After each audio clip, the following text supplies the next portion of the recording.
Well, hello, General Hospital Daily Recap fans. Today's daily recap is for Wednesday, December the 20th, 2023. Wednesday, December the 20th. Okay, let's see what's happening in GH land. Well, we see Elizabeth's youngest son, who is the tallest of all the boys. Now, the actor playing Jake, he shot up too. He really did. But this actor playing Aiden is taller than the actor playing Jake, which is why they really aren't showing them too close together because they are a good 2 or 3 years apart. Jake is 2 or 3 years younger, probably 2 years younger. I mean, Aiden is 2, maybe 3 years younger chronologically than Aiden. See, which is why they age Charlotte, but Charlotte and Aiden are the same age.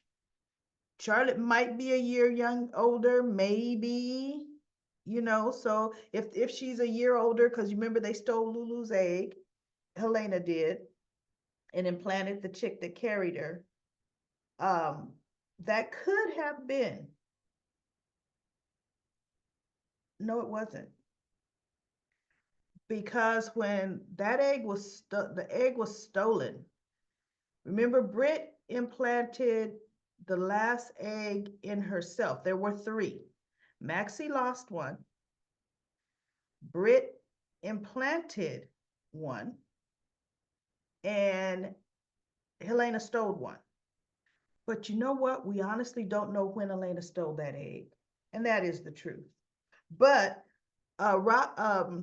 Aiden and Charlotte were in the same class. So I guess it was second or third grade class when Willow was the teacher. So they're this close enough in age. Actually, Aiden, and it could be like in Charlotte, but he confides in his mother.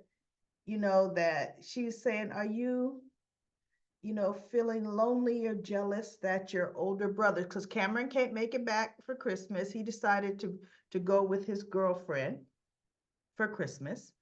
And she asked Aiden, was he sad or lonely behind it? His both his brothers have girlfriends, and he said no, he's interested in someone. And then as soon as he started saying them in pronouns, they like this, they like that, I thought, okay, it's probably either a transgender or a guy, And then he started saying he. And he told Elizabeth, says, wait a minute. He said his name. And she goes, oh, I know him. And she said, however she knows him from some event at school. And she said, he seemed to be a nice young man. And so Aiden was smiling. So when he said it, Elizabeth kind of looked at him and she smiled because she's thinking, my son is trusting me enough to pretty much come out to me. Really, that's really what he did. He came out to his mother. And here we have Blaze, an adult, and she can't tell her parents, what she truly is or who she truly is, what her sexuality is.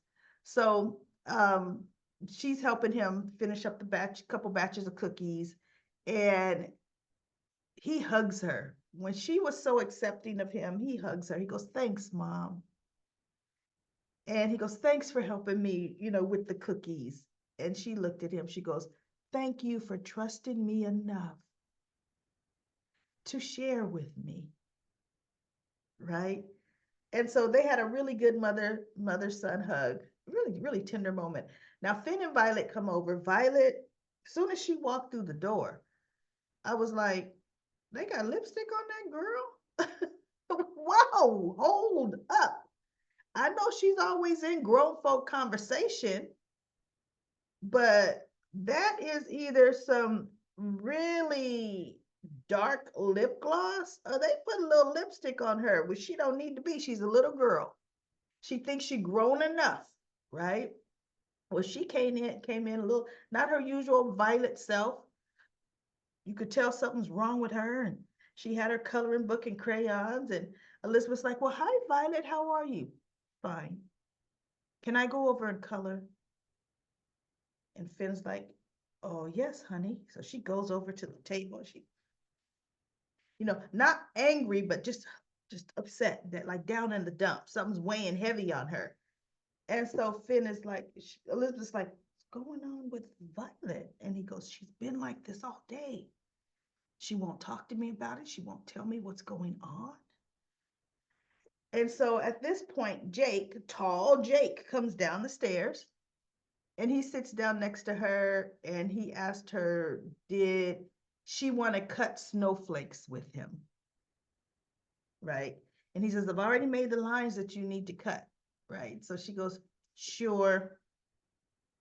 So she's cutting and he finally gets her to talk to him because he could see something is wrong with you. And she tells him what's wrong. So now we have where she comes over to Finn and or Jake takes her over to Finn and he goes, Violet has something she'd like to talk to you about. And so she's like, Daddy, are you going away? And he's like, am I going away? And he's like, well, no, honey, why do you think I'm going away? Because I heard you and Uncle Chase talking that you did something wrong at the hospital and you're in trouble. And I don't want you going away. And he goes, honey, look. So he sits and I thought, oh, I know why she didn't mention why she was upset all day. Because she was eavesdropping in grown folk conversation. They always let Violet get all into stuff way above her age, right? So she overheard something and didn't know how to process it and was reluctant to say because she knows she was eavesdropping. They would not have just been talking about that in the open. I mean, even though in soap operas they talk about everything in the open, but realistically, Chase and Finn were talking, thinking they were only talking to each other, and Violet was taking notes. Okay. So anyway, he explains, no, honey, that I don't even know if he even said a patient died at the hospital, but family thinks he did something, is upset and they're blaming him. He says, but I want you to know I did nothing wrong, honey. Nothing wrong. And I'm gonna prove I did nothing wrong and I'm not going anywhere. Because even if they would have won the malpractice suit, Finn's not going to jail for that. He didn't murder the guy, right? But anyway, he eases her mind and now she's happy again. Then we have Anna. Anna texts Valentin to come over because it's Christmas Eve now, I guess. We're coming upon Christmas Eve. And well, I guess it is because we're gonna be Christmas Eve for 3 days. And she tells him, she brings him up to speed about Brennan. And he's like, you mean the director of the WSB, Brennan?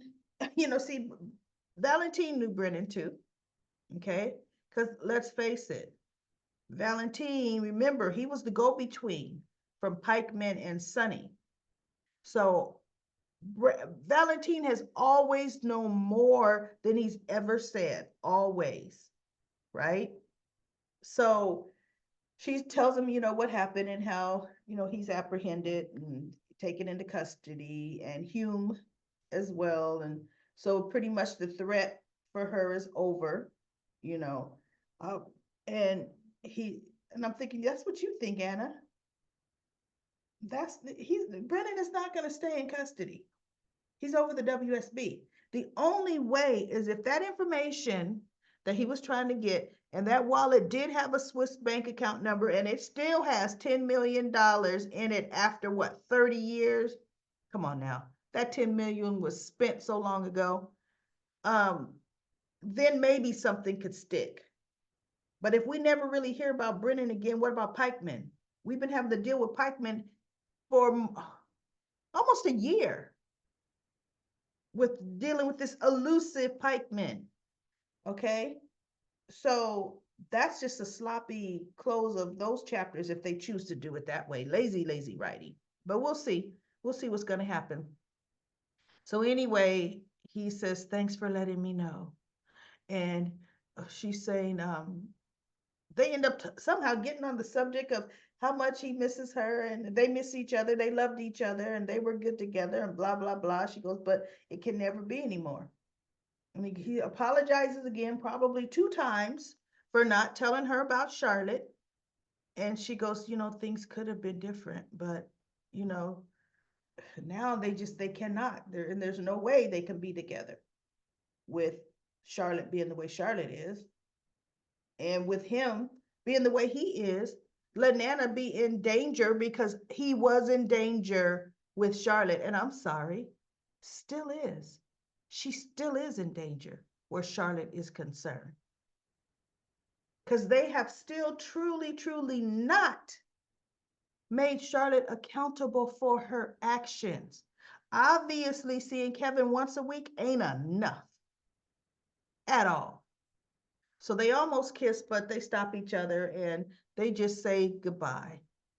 That they just end up having to say goodbye to each other, even though they still love each other. And I'm telling you, everybody, I am going to miss the chemistry between Anna and Valentin because he told her, I have loved you almost my whole life. you know, well, look, I guess we're going to add those obsessive years because, see, I'm obsessed over you. But anyway, that was kind of sad. I liked them as a couple. They were exciting to me, very sexy couple. So Laura and Kevin are at Valentin's. He called them and said he needed to step out. Could they come? Charlotte was sleeping. And they did, and they came wrapping Christmas gifts. I'm happy he knows he better not leave that menace to society by herself, right? So she came out the back. Papa? Where's Papa? Hi, grandmother. And Laura says, oh, Valentin had to step out for a minute. Where? It's Christmas Eve. Why would he have to step out? He promised we would be there. She goes, he is going to be, we're going to all be together. You're going to be together with your papa. He just had to step out and ask me and Kevin to come over early. And so she goes, okay. And so then Kevin says, you know what? I'm having trouble. How do you make the squiggly spiral thing from, when you put a ribbon on a package, and you know how you take the scissors and it curls it? She goes, oh, that's super easy. So they don't show her doing it, but she said it was super easy. And so then she tells Laura that since Laura's there, they have to watch whatever the name of that movie. I guess it's a Christmas classic. And she goes, you know who I used to watch that movie with all the time, honey? Your mother. So she goes, it is a movie date. So they hug. And I'm thinking, see, Laura, coddle, just coddle, right? I'm not saying be mean to the child, but Laura's not bringing up not one vital issue, not one. Not, really talking to her about what she did, bringing it up again, nothing, right? Just like, it didn't happen, honey. We won't have to mention it again. It's like that, right? So Kevin says you know what? He'll make some hot chocolate. So Charlotte says, I'm gonna go into my room and I've got some presents to wrap. And so Laura says, okay, go get them. So she goes to the back and Charlotte's looking. At first glances, she goes to her mirror and she then goes to this jewelry box and there's this necklace in it. And I thought, what kind of necklace is that? It's a necklace Victor gave her. So she puts it around her neck and she, takes her hair from behind the back and she's looking in the mirror at her necklace. And then she lifts up her shirt and shows where she got shot, her bullet wound. And she goes, my first battle scar. Well, she's proud of it. And Kevin says, oh, what are you doing, Charlotte? And she turns and she goes, you didn't knock? And he says, your door was wide open.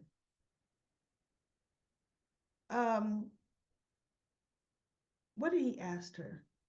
I heard you talking, you know, to yourself. And so she goes, just thinking.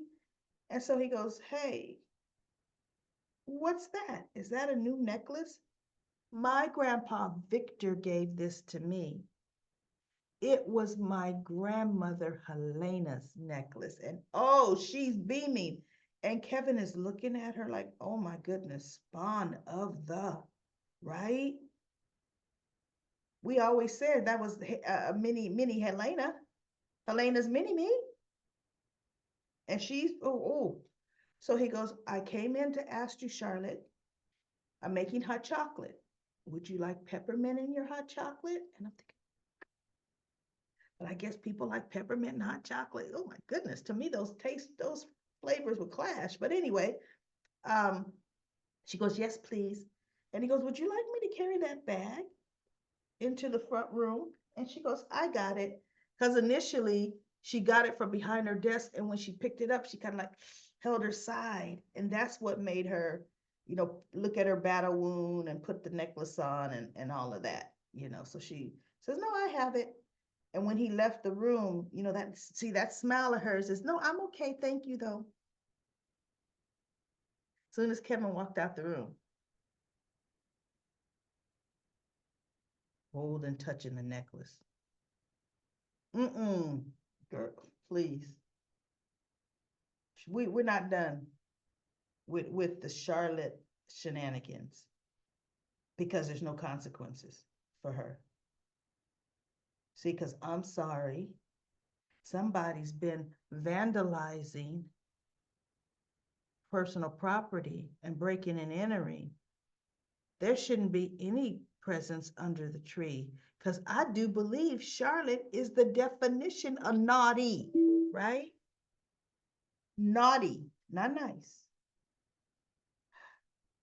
So now we have, let's see, Spinelli. Oh my goodness. When they open the door, Maxie opens the door because the doorbell rings. And there he is drenched. She's like, Spinelli, why are you wet? Come in here. And so he comes in and he tells the tale that a pipe broke in his apartment. Plumbers were able to, or maintenance was able to contain the damage, get the water turned off before it damaged neighboring apartments. But his apartment is flooded. He barely made it out. He was able to get some of his stuff out. She goes, oh my God, what about all your computers? And he goes, no, thankfully I was able to save actually most of them. I've got a number of them in storage now, and I've got some in my car. But he goes, no, my setup is pretty safe. And I'm thinking, it should be, because you don't keep it some people do keep it on the floor. You are right. Depending on how elaborate his setup is, some of the towers for the hard drive are pretty massive. So, okay. But anyway, Felicia had some clothes she was going to donate to charity of Max in her car. So they get Spinelli some clothes. And Spinelli was saying, he's got to find a new place while his place is being renovated. It's going to take a while, because they have to renovate his whole place. And he goes, but it's Christmas, everything's booked, my goodness, the Metro Court's even booked, and I'll just have to go further out into a, neighboring town. And Maxie's like, wait, no, you won't. You're going to stay right here. Maxie said, I cannot put you out like that. No, I do not want to be a burden. Spinelli, don't be silly. You are Georgie's father. We have a guest room here. And I was thinking, I thought it was a 4-bedroom house. We've got Bailey, Georgie has her own room. James has his own room. Is Bailey with Maxie? Because last I checked, they don't have a guest room for a guest person. But okay, we'll forget that. That house is not that big. So she goes, no, it's settled. You're gonna stay here. And he goes, well, okay. And so Felicia goes, oh, that's nice. You got a built-in babysitter, Maxie. And she looks at Felicia. And so Spinelli goes, okay. and I'm going to pay rent. No, you are not going to pay rent at all, Spinelli.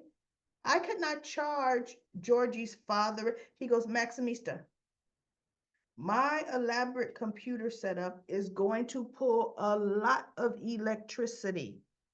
I'm not going to have you pay for that. He goes, no, while my place is being redone, I'm going to pay you rent. So I forget how he had to really kind of convince her, but she finally agreed that she would let him pay. I'm thinking, girl, you don't even know how you're gonna pay the light bill next month, and you telling him, no, you don't have to pay me rent. It'd be yes, okay, absolutely, right? So anyway, now he's gonna be there, and Georgie came running out and said, Dad, you're here early, oh, blah, blah, blah, can you stay for dinner? And I'm thinking, wasn't he already? Well, maybe he wasn't gonna come over for dinner because, remember, he came over only because he was drenched. So he's like, yes, I could stay for dinner. And he ends up saying, I'm going to end up staying longer than for dinner. Tells her the story about the apartment. And I'm going to be here for a while till my place gets fixed. Oh my goodness, she's so excited. Her daddy is going to be staying with them. So Maxie and Georgie end up going to the back for something, or Georgie goes to the back and Maxie leaves, follows her or something. Oh, maybe she says, Georgie, come help me set up the guest room. I think that's what it is. So they go to set up the guest room, and Spinelli and Felicia start talking. That was Felicia's idea. Because, Maxie don't want to accept money from her and Mac. So she tells Spinelli, and they knew she wasn't going to accept money from Spinelli, but she should be getting child support. But I think they share custody of Georgie, even though all we hear really is Georgie is staying there. But I think Georgie's staying with Spinelli half the time too. So anyway, she goes, great plan. And she goes, nice touch with the water, almost over the top. And so he says, well, I thought it would help. She goes, nice save with the gifts, because the bag of Christmas gifts wasn't wet at all. And Maxie goes, oh, is that your bag full of Christmas gifts? And Felicia looks, she goes, it must have been in the car already. That's why they're not wet. And he goes like, oh, yeah, yeah. And so she goes, I'm fast on my feet. She goes, I think fast on my feet. So anyway, that's going to be cute. I mean, realistically, I love Spinelli, but that does not mean that we're going to see much of him. And he's staying right there in the house with Maxie. How much do we see her kids? And let's face it, he still works on that other soap. So, but I'm happy. Now, just a little trivia before I go to the last slide. Trivia time. You know how happy I said, what is Spinelli's full name? What is Spinelli's full name? Comment corner. Go ahead and type it in. All right. Now, what's happening here, y'all? What's going on there? See, they had some really mellow, some Christmas, little R&B Christmas music, and they're dancing, and he takes her hand and spins her around, and they're having some fun, right? So, then he spins her and brings her close, and there, oh yeah, here we go. And all of a sudden that, here we go, turn into, and they're laughing because they're having a good time, right? They're kind of hugging each other. She's probably a little bit like, Marshall, you happy to see me? I'm just kidding. So they kind of pull away from each other slowly to where their faces are like as close as they are in this picture, but it was a little closer as they're coming apart from each other. And they're just looking. I said, uh-oh, is that old flame brewing? Because come on, we still got that little question, is that Curtis's mama, right? And so she's like, oh, and he's like, oh, they're trying to catch you. Like, oh my goodness, what's happening? What were we about to do, right? About to kiss. That's what you were about to do. So she goes, oh, I left something on the stove. I gotta go. So she rushes in, and I said, uh-oh, this is what we getting ready to, 2024, we are going to see a little more of Aunt Stella and Marshall. We finally might get a little backstory with Aunt Stella and Marshall. Now, Spencer shows up there, and he went over with some presents. So Portia's smile dropped, but not too much because people were around. She still got to like still, because she's two-faced like that, right? And he says, oh, by the way, when I came in, there's a string of lights that is off. And so he says, I just wanted to let you know. And he walked by and he said hello to Trina, right? And so Curtis and Portia's like, did Trina mention she was inviting somebody over?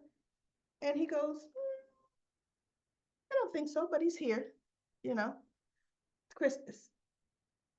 So he and Portia go out to fix the lights and try to find the one that's, causing the whole string to go out, to replace it.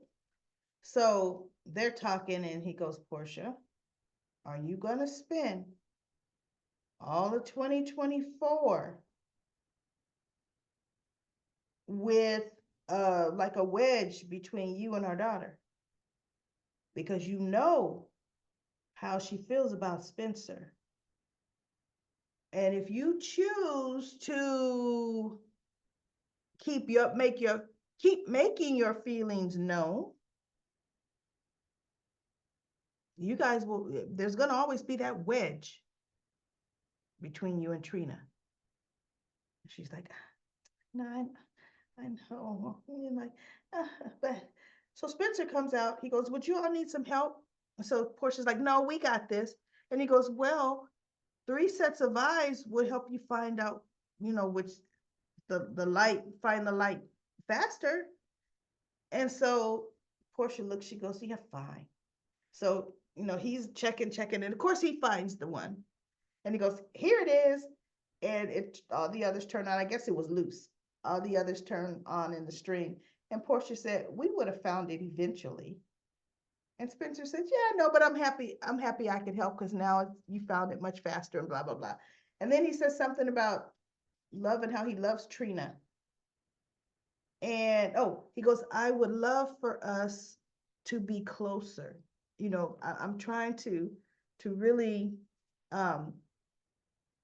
something to the effect of have a relationship with her parents, but he didn't say it that. He said it more eloquently. I just can't remember. And he said, because I love Trina. And then she looks, she goes, yeah, but what do you know about love? And Curtis kind of looks at her. She's just looking at Spencer. See her true colors. And Spencer just looked at her. And then Portia caught herself because Curtis is there. If Curtis wouldn't have been there, or Portia would have been all in, because she's two-faced it like that, right? She goes, oh, you know what? I apologize. I should not have said that like that. What I'm saying is you all are young and blah, blah, blah. He goes, no, Dr. Robinson, I completely understand. I would just like to always, he goes, I'm going to keep showing you how much I care about your daughter. So he turns and he walks in. And Trina, he goes into Trina and she goes, ooh, how'd it go out there? And he goes, your mother's a little tough, but everything's fine.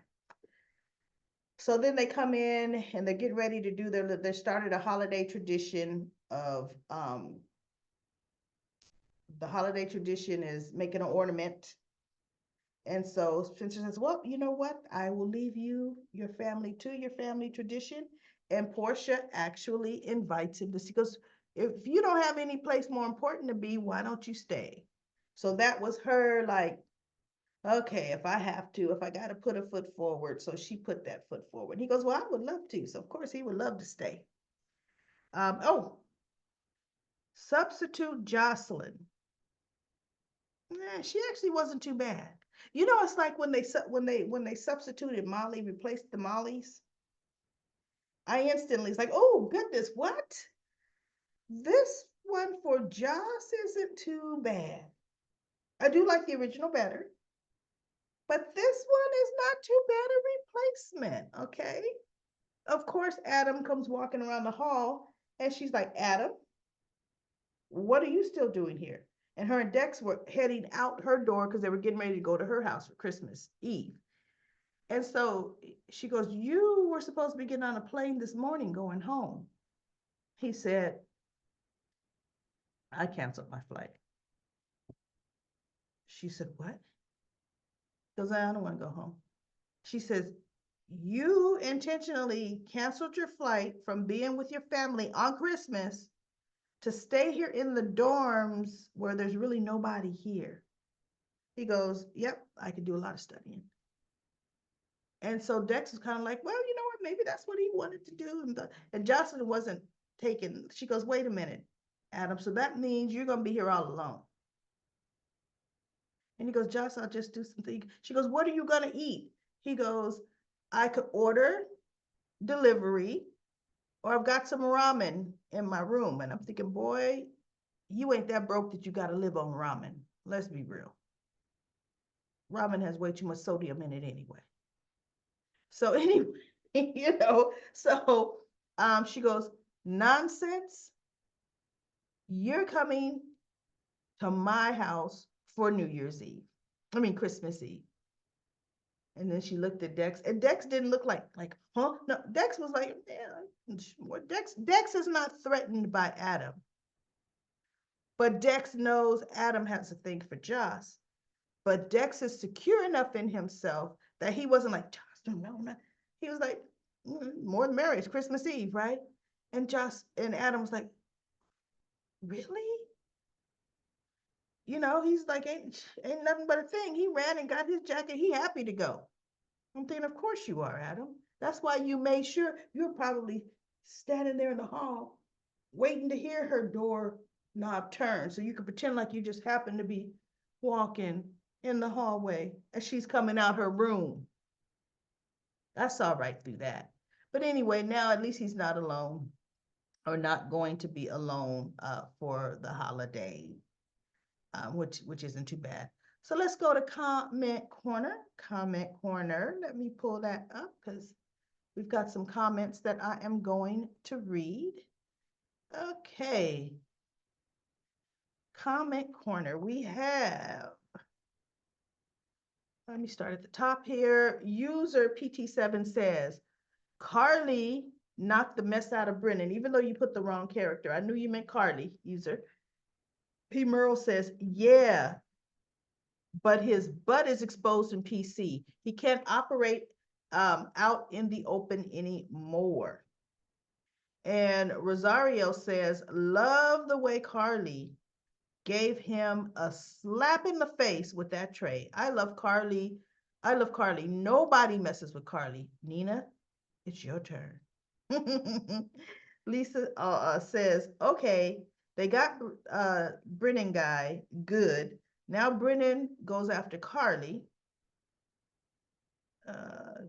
You must mean Hume. They got Hume. Now Brennan goes after Carly, knowing they'll come after him. They got there just in time to save Carly. Awesome. They will hold him for maybe an hour. He will get out fast, probably lose his job, but that'll be it. He will be back. I know this is going to now allow him to truly take over his pikeman endeavors. Watch. WSB is going to let him go, but now he's going to come on strong with pikemen. And then Lisa says, I love your recaps. They're never boring, even on days the show is. Thank you, Lisa. User ZX6 says, Brennan is going to get out. We all know that. User PT7 says, I don't think so. Not at least no time soon.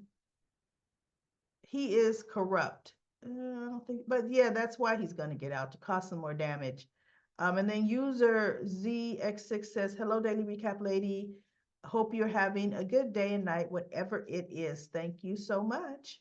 Ron says, there is another way they can end Anna's story line. She could have gone undercover to expose Brennan, and Interpol can bring charges against him. I know Interpol, because she gave the information to Interpol. That'll be the only way something happens to him is if Interpol gets involved.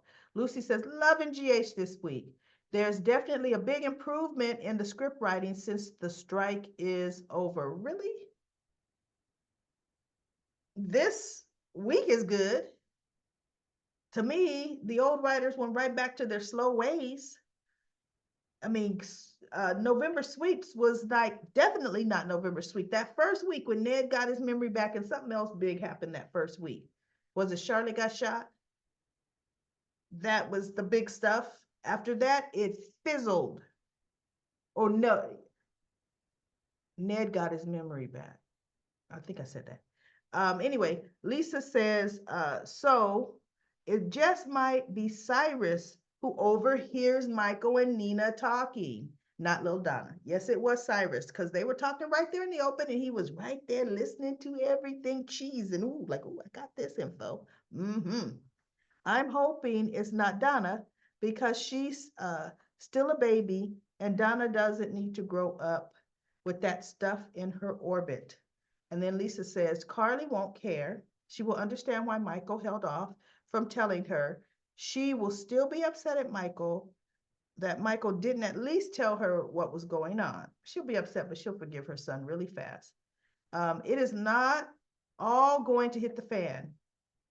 Wait, it is all going to hit the fan. Nina